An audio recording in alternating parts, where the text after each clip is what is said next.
Well, it's about time that we do another one of these. And by another one of these, I mean a podcast with the internet's wife that they gave me here, KiwiFroYo, and her husband. For the first time, we're getting to see him and hear his voice on this podcast. And I'm particularly excited. It was a great conversation last time. This is going to be a bit of a divergence from the overall theme of what my podcast eventually will be, but I think it's an important conversation because there are some things going on in the world right now that need some talking about, and I think will be cathartic for us, but also potentially helpful for those of you out there who are listening to this who may not understand fully what's going on. But first things first, let's have a little bit of an introduction from our guests today, Kiwi Froyo and husband. Go on, give us your introduction.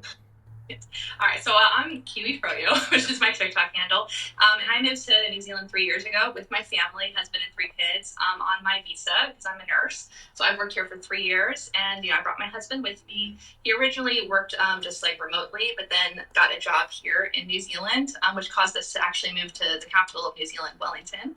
And yeah, we've been here for 3 years now. Yep. And I can go ahead. Well, and my experience, I've been in government, the U.S. government, for a little over 15 years. I started as an intern at the White House in the second term of the Bush administration, and then I was a political appointee in his administration, and then lost my job when the Obama administration came in, but then I was able to get a career position at an agency there. So, yeah, and people might not be familiar with that. When you are a political appointee in the government, you can just have a normal job in the federal government, but it means that if the administration you're tied to loses, you lose your job. That's kind of a funny thing that happens. So thousands and thousands of federal employees every 4 or 8 years lose their jobs. Wow. That's kind of interesting. That's a level of stress that I didn't expect. Good. Yeah. So, but then he got a career job during Obama's administration, which means that you're settled. You're not tied to an administration. And just for anyone who's curious, we did fully switch sides in 2015. Yes. We used to be Republicans. We deregistered in 2015. So although he does have the fun resume of like working as an intern in the White House and stuff, we do. That's awesome. So that gives us a good basis and a background, and why I think that this is going to be a very constructive conversation is that we've got somebody here who has actually worked through some of this governmental stuff that we're seeing happening, and a lot of it can be just fully overwhelming and really hard to understand. So that'll give us some great perspective. To kind of give you... He did work for the entire... first Trump administration as well. Yes. So I mean, there's hope there. There's concern. I can have thoughts on that. How's that for a teaser? To kind of give you my political standing, I grew up in a very conservative household. But when it came time to register, even when I was younger, I had a really hard time fully committing to registering for one side or the other. When I was younger, I kind of had this mindset of, it feels like I'm either shooting myself in the right foot or the left foot, and neither is a good option. So I registered independent right from the very beginning and tried my damnedest to stay out of it. It wasn't really until after Trump got in that things changed for me. And the first thing that changed for me, particularly, was because my degree is in religion and theology. I had a really hard time reconciling the evangelical party with what was happening in the Trump administration. And that was the first thing that disillusioned me, and I have been radicalized since. We'll just go ahead and say that. Yes. Anyway, so today we're just actually going to sit down and talk about one of the things they tell you never to talk about, and that is politics. It's a rough time, let's be real. And you have seen both me and KiwiFroYo here posting a lot of American political posts. Things that, I've been called a doom signaler, gloom merchant, all these other things, but at the same rate, it's part of who you are, part of where you came from, and it's heartbreaking to watch, and it's really scary to watch for those people that we have back in the States that can't get out of it. So let's start with this. Could you give us a very surface level breakdown of how the US system of government actually works. Yes. So you have three branches of government. You have the judiciary, you have the legislative branch, and you have the executive branch. The judiciary is they interpret the laws, they're the Supreme Court, they're judges, they're courts, they interpret the law.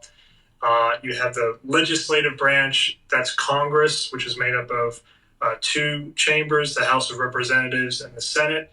They make the laws, they pass the funding and the budgets, they put legislation into place, and they have the executive branch, which is the president and all his cabinet appointments who run the defense and education and state and all those different agencies, and they're supposed to implement the laws that Congress passes.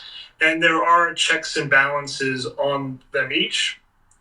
Congress can approve or deny cabinet positions that the president puts forward, and the president can veto a bill if Congress sends that he doesn't want to sign. So there are some checks and balances in there, but that is the three branches of government. Yeah, it's a triangle, and it's not meant to have one of them up. They're supposed to be a flat triangle. Yeah, because my complete ignorance on this topic is showing a lot on some of these things, and the amount of Googling I've had to do, the amount of sources I've had to look up is astronomical on some of these things. But my visualization that I always had from it was kind of a flow-on system from the House through the Senate to the presidential office and kind of back and forth in through that. And theoretically, you have enough people that you can keep the fringe stuff from happening, which was quite surprising when some of this stuff really started kicking off for me. So good to have a kind of base level system there for that. Now, obviously, all three of us now are living overseas in Aotearoa, New Zealand, and that is a quite different system. You might have better insight on this than I actually do, but how does that differ in base system from New Zealand to the US? Yeah, so in New Zealand, we have a constitutional monarchy, which is you have New Zealand's a Commonwealth of Great Britain. So the king is the monarch. He has he appoints a governor general. It is a ceremonial. There's really not anything legislative at all. And then you have Parliament, which is made up of it's a mixed proportionate system. So you have all these different parties that are vying for seats in Parliament, and if you get over 5%, you are able to get a certain portion of seats. So that's part of Parliament, and the other part of Parliament are just people that are running in your local area, your local electoral district. It's whoever wins and they get in.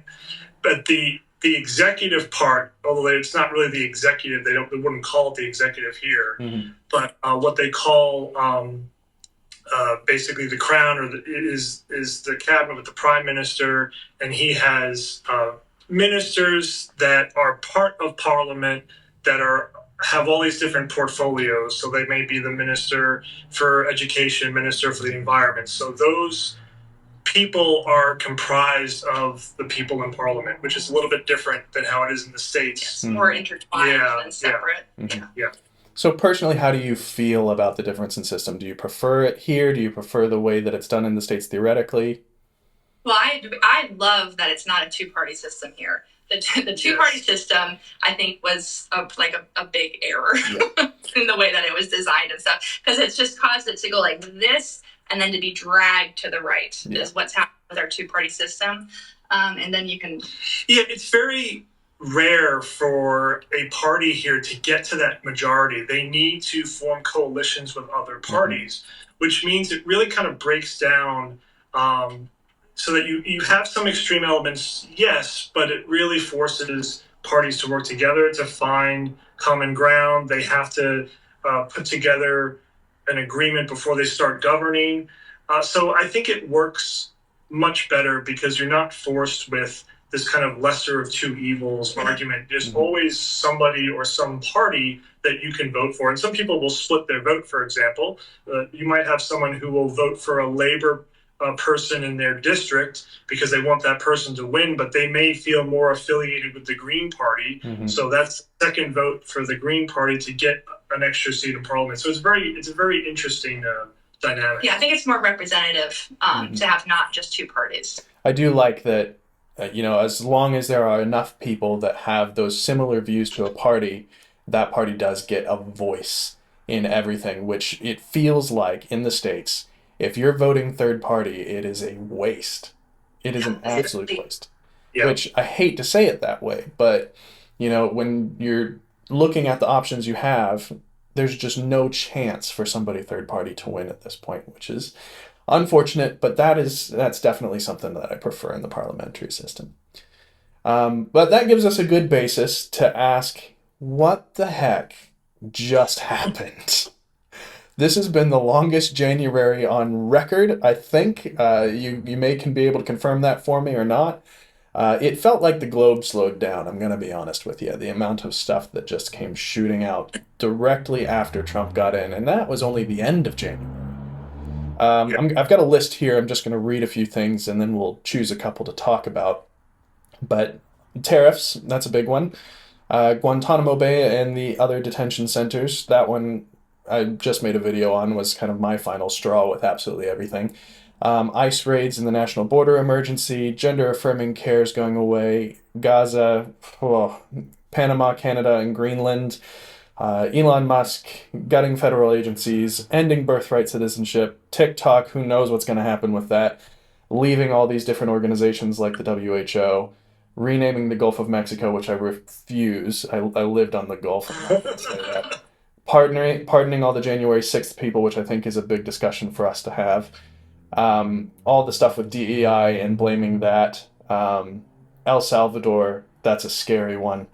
And then obviously it all kind of kicked off in the beginning, the whole trade thing with Colombia and all of that nonsense. So I honestly don't even know where to begin. Yeah, no, we were having that conversation today because we read a couple interesting pieces in the New York Times of where the deluge of information and like the rapid fire of everything that he's doing and trying to do is like part of the point. Because one is information fatigue. Like it's only been 16 days, and I'm just like, I can't even process information anymore. It's all just so disastrous.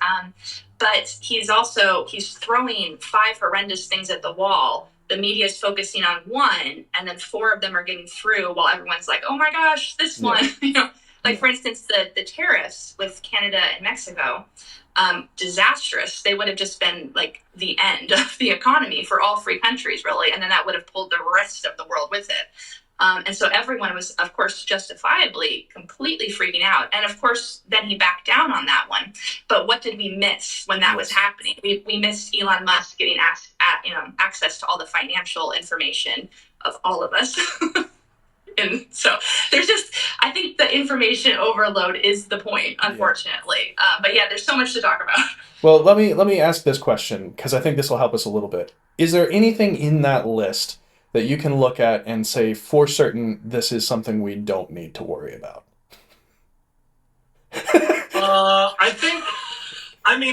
I think the whole Canada, Greenland, Panama Canal thing, I think that's just for show.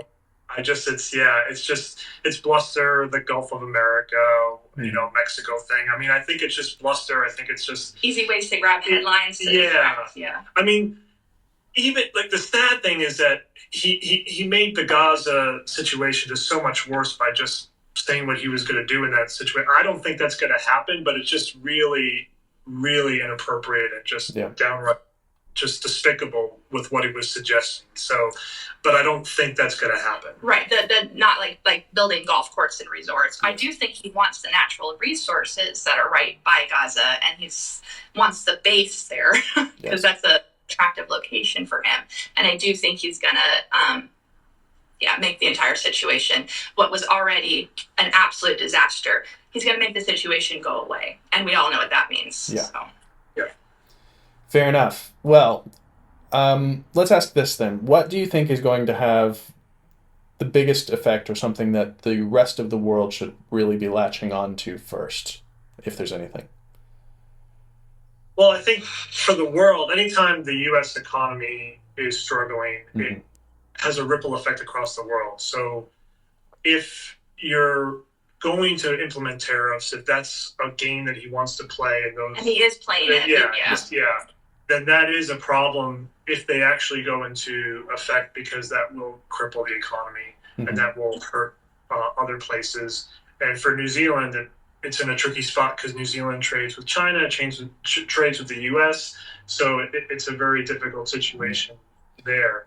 But for the U.S., it's just, to me, the scariest thing is Elon Musk and his influence and his role and his getting this access to this database. A Treasury official resigned before he came in and did all this.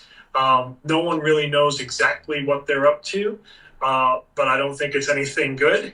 Yeah. And right. Even his team is scary because it's Elon and it's 6 people who are between the ages of 19 and 26. So he's got like these 6 guys, these young guys, and they now have access, and they've put computer code in places where I don't know if we want them having computer code, and they have access now to all the social security payments, which is the superannuation thing that New Zealand people get. It's like the retirement. It's for the older people. Mm-hmm. It's for disabled people. It's for Veterans Affairs, and the majority of those people are living paycheck to paycheck. So if one paycheck is missed, if one insurance claim doesn't go through, it's going to cause just this absolute national crisis.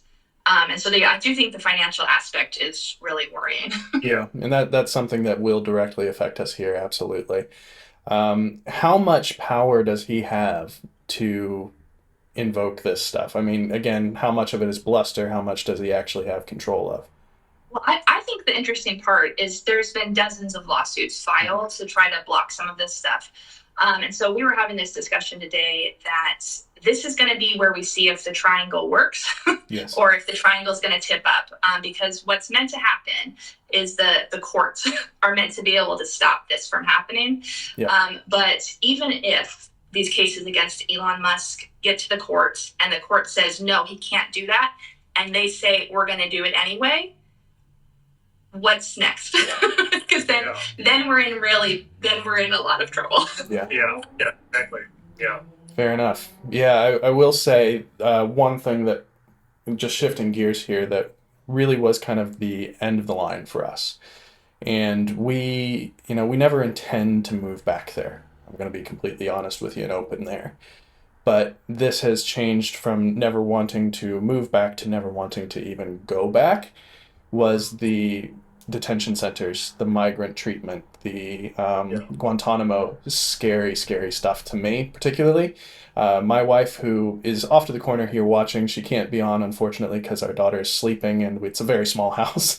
But she's Jewish. She lost family members in concentration camps. Her family migrated away. Mine did too, mine were on the German side, but they migrated away as dissenters.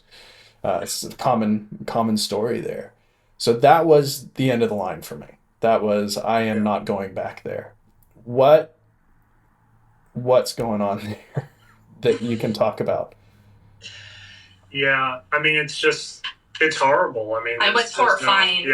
There's not even enough words to. No. They've created this fake boogeyman. They've gotten everyone really riled up about it, about this absolute fictional immigrant who has made people's lives harder, which doesn't exist. Yeah. It doesn't exist. I would 1,000 times over be surrounded by immigrants who came to America looking for safety and security for their family members than be in a room of who he released from January 6th. Yes. There's not even close to who I would rather choose to associate with. I mean, and I know this has been said 1,000 times, and they're going to change the definition and stuff, but you can't be illegal as a person. And it's not illegal to be in America without the proper documentation. People keep calling them illegals. It's not a crime. It's not a criminal offense to be in America without the proper documentation. And over half of them have just overstayed visas, and there are thousands of reasons why. And most of those are really good reasons, and all of them are individual. You can't just make a broad sweeping stroke and just be all of that needs to go away. That's not how it works. even we're already seeing the little things, the toddler and the grandmother picked up and detained for hours in Wisconsin just because they spoke Spanish, the American toddler and the American grandmother. And we just know that there's going to be people who are swept up in this, who shouldn't be swept up in this, but we shouldn't even focus on them because nobody should be treated be that way. swept up in this at all. It should never happen. That's a fear of ours too, because the reason why we don't want to go back, beyond not wanting to support it, not wanting to use our money to encourage the system, and when you go over somewhere in holiday, you're spending it into the system, all that. Our daughter is not an American. We decided when she was born, she had Kiwi citizenship. We decided to shelve filing for her American citizenship until she was older, with always having to file American taxes, the responsibility that comes with having dual citizenship like that. We didn't feel comfortable making that choice for her unless we knew we were going back. So now, while our skin tones don't necessarily lend itself to being swept up in that, it takes one grumpy police officer to have something happen. And we had that period where we came back into New Zealand after just making the honest mistake of not updating our residence visas, and our visas lapsed. And so we've been in that situation. It's a normal thing. It happens. People lapse their visas. Exactly. It was an accident. And then to think about that potentially happening is unfathomable. But anyway, sorry I interrupted you there. But yeah, no, that one. This is something. That's the story I think the media has to cover nonstop, and to try to get more answers and try to see, because we're going to hear horror stories. It's just inevitable of what's going to happen. And so, when in Germany there wasn't as much media, I think, as we have today, obviously, yes, and much oversight. So I think I'm maybe a tad hopeful that there'll be more focus on this. But it's still horrifying. Well, yeah, my concern is that the minute that they start sending people to Guantanamo Bay and to El Salvador, that oversight is gone. Yes. The access to knowing what's happening is gone. And I don't think that anyone who leaves the country and goes to those places is coming back or going to their own countries ever. And that's horrifying. And I don't think anyone should. We were talking about the end of when you're meant to leave, when fascism is there beyond the point of no return. And one of that is arresting or killing members of the press. And it's also sending citizens to places like that. And so the minute that starts happening, for instance, is that, Luigi, we all got behind him a couple months ago, or even was that last month? It's been so long. Is he going to end up in El Salvador because he's a criminal of the highest ranking or whatever? That's the end then. Yeah. You can't send American citizens to places like that and expect to be able to walk it back. Yeah.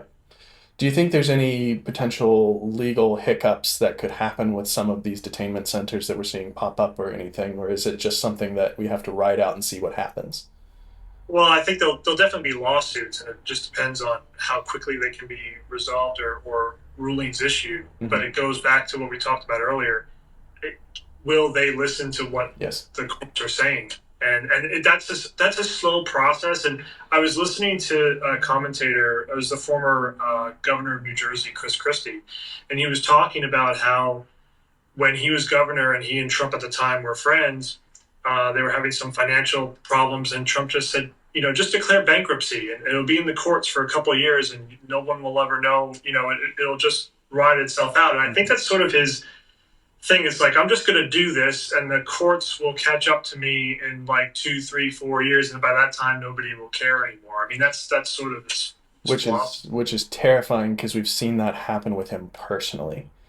There is no personal liability for him. Beyond being a decent person and accepting that, which we know he's not.